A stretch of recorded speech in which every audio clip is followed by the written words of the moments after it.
Hey everybody, it's Caitlin, your geeky girlfriend, back again for another video, in more of our normal,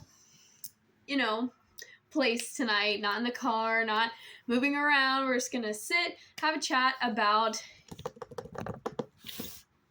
a book. If you are new here, welcome to my channel. I'm Caitlin, your geeky girlfriend. Make sure you scroll up, down, all around to find all my recent reads, just weird random things that I've been getting into, and all of my travel vlogging stuff that I've done this year.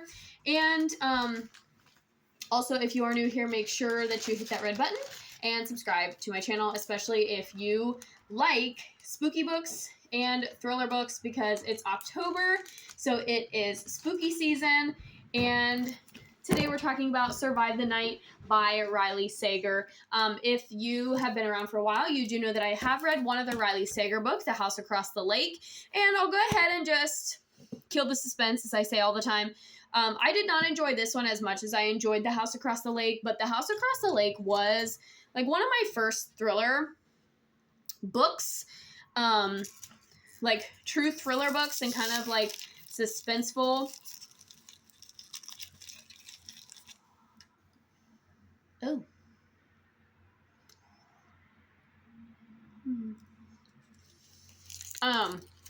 So I think I was expecting similar with this one. Now, my thing about this one is it started really slow, and I did read the inside slip, and it's called Survive the Night, but yet somehow in my brain, when I was reading it, I kind of lost that part, and I had to keep reminding myself that this entire book takes place in one night. And on top of that, the entire book takes place in a few hours, like from 8 p.m. to 2 a.m. So like 5 or 6 hours is like the events of this book take place in those few hours of time, which I had to keep reminding myself of, especially like as the action picks up. It's easy to lose control or like lose sight of how long the events have been taking place. Sorry, I'm looking for my spooky things. Okay. Which we'll talk about in a minute. It started slow, as I said. Sorry, had to sneeze. Thankfully, I didn't get that on camera. But it started slow and kind of like I dozed a little bit, especially kind of towards the beginning. So once it picked up, like this was another book similar to like The Housemaid's Watching, similar to Verity. Like the first 60 to 80 pages were a little bit slow. And then from about, like, here, actually, it was more, I'm trying to find, like, the exact part where I got, okay, oh, yeah, it was about right here. This whole part I essentially read in one night, in one sitting. So the first 80 pages, like, I was like, I was going to use one analogy, but I don't want to because of the themes of the book. I was going to say it's like pulling teeth, and if you've read this book, then you know like why that's kind of in poor taste, but also not. If you've read it, then it goes in with it. But it was like really, really slow. But then like I read essentially 2/3 of it in one sitting. Overall, I gave it a 3 on Goodreads, a 3.5 on Storygraph. And again, like with Goodreads not being able to do the half stars, I felt like it just wasn't quite good enough to be a 4, but it was still good. I think the biggest piece for me was the plot twists ended up being pretty predictable. Like Marge's character arc and like the direction in which Marge takes, I kind of picked that out a few pages before it's revealed. Same with Josh. I kind of, Riley Sager like leads you in these directions, and I took the bait and fell for them and figured it out like a few pages at least before Charlie does in the book. So, but every time that I read a thriller, I end up like skimming a major part of like a major chunk of the book, and then I go back in and fill in the details because like as my heart beats faster, I like can't wait to get to the further part on the page. So this book did make my heart pound a little bit. So for that's why I got my spooky ratings out. Because I gave this book like a 2.5 to a 3 on the scary scale. So for me, that would be a C for like creepy. Things are getting scary. There are actually scary things happening. And serial killers was one of the criteria that I have for level C. There's beginning level gore and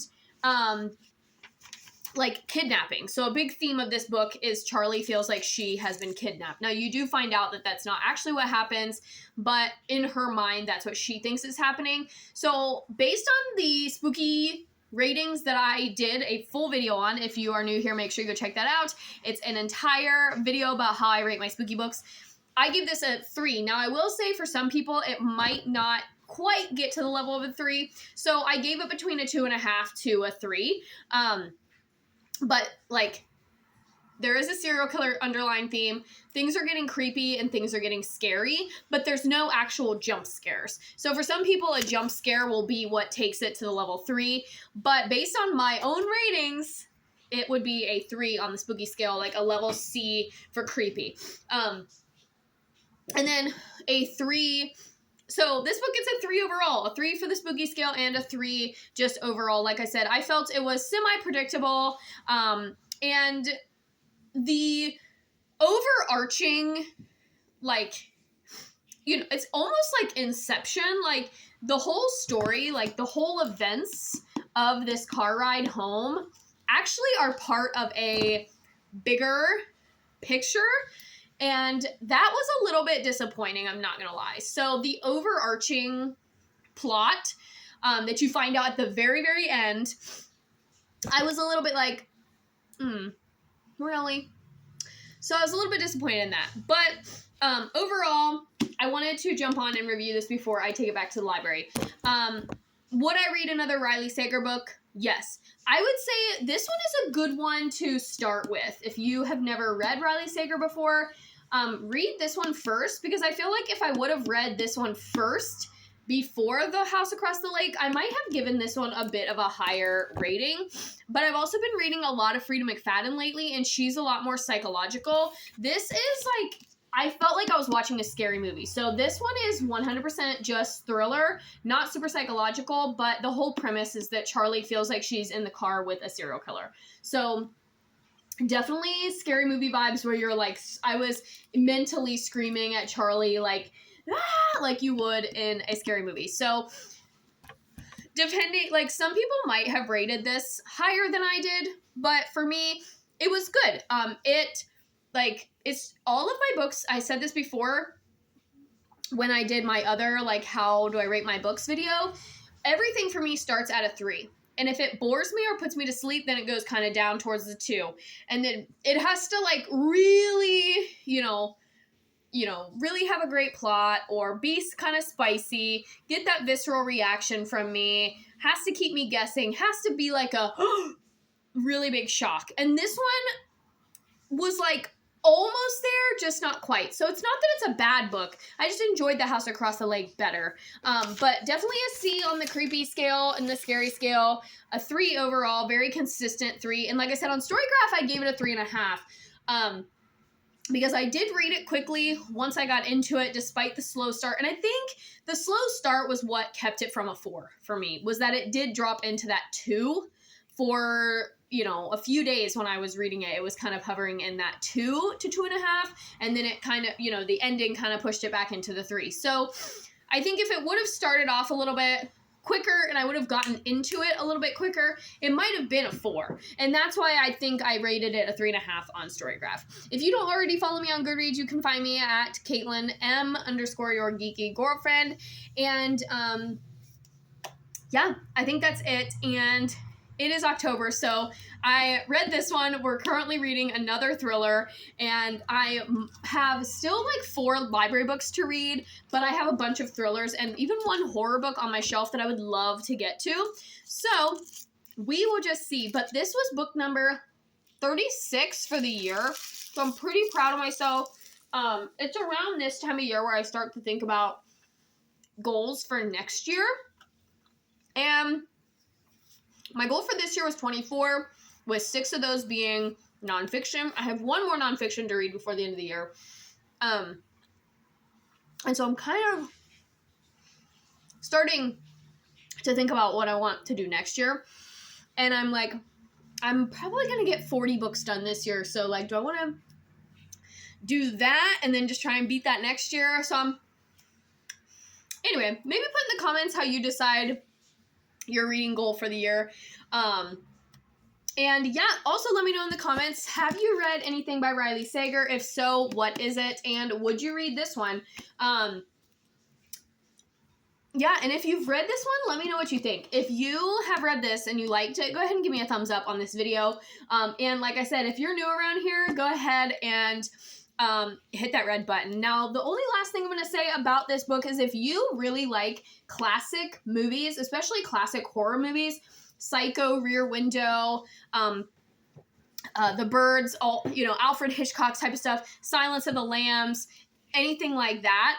And then even older stuff like Shadow of a Doubt, that's referenced a lot in this book. But I just am going to quickly show you, like, the chapters are kind of written like a movie script. So if you like movies, particularly classic movies, then you would probably really, really enjoy this book. Several of the movies mentioned, I admittedly have not seen, but I have seen some of them, especially Psycho.